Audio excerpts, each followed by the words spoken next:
Have you ever had one of those feelings that something was wrong? I don't mean during the day either, but at night. I mean that sudden unprovoked feeling of dread that commands you to wake. Funny. It's almost like nocturnal evil gives something off that your sleeping brain picks up on. I had one of those recently. It forced me up at 3 a.m. Normally when you have that feeling, you lay still, feigning sleep. Or if you're feeling adventurous, you take a quick check around the house. After you failed to discover anything, you'd inevitably crawl back to sleep. I should have done that this time. I should have stayed asleep.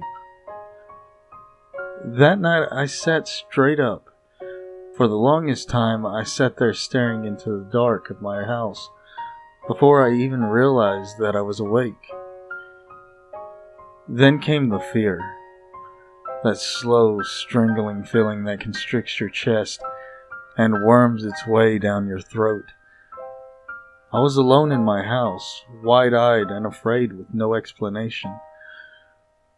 I couldn't hear the telltale signs of a break-in downstairs, or the phantom sounds of a leaking pipe. I had no reason to be freaked out, but I was. Without much thought, I got up and walked over to the window. I don't know why I did.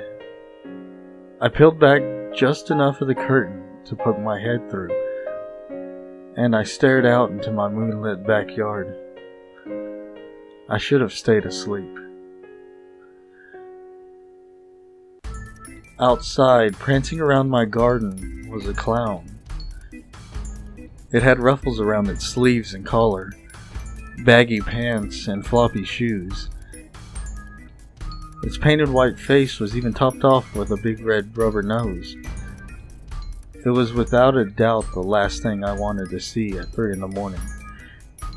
It danced in complete silence, doing a step that only a madman or a child could understand.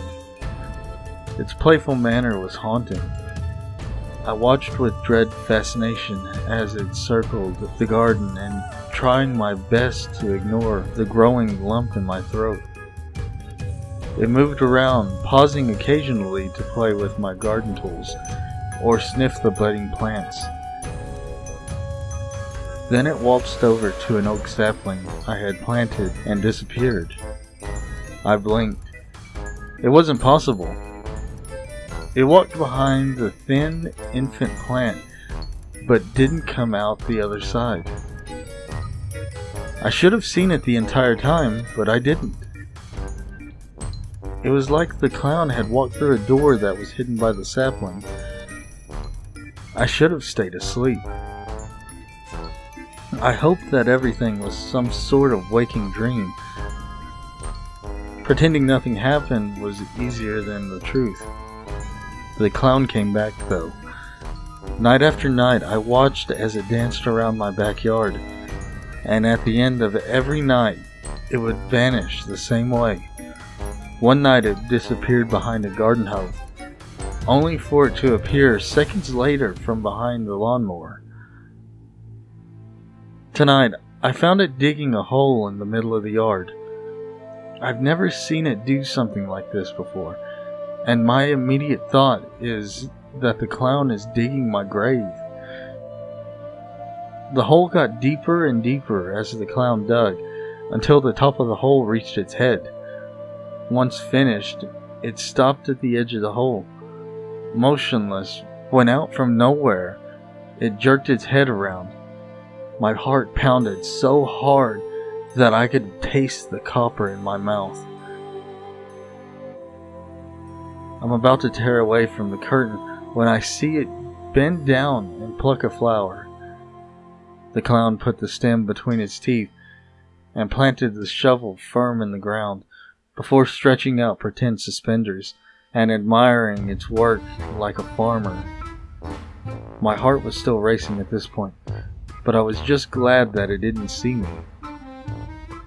As if the thing had read my mind, it turned on its heel and stared right at me. I never thought I'd actually pray for a heart attack. It spit out the flower and ran toward me, its feet flopping to the sides. It stopped a few feet from the house, grinning at me with filthy orange teeth as it pointed to the hole, and waved me over excitedly like a child showing off a finger painting. Frozen in place, the only thing I could do was furiously shake my head no. The clown's smile fell, and it scratched its head as if confused.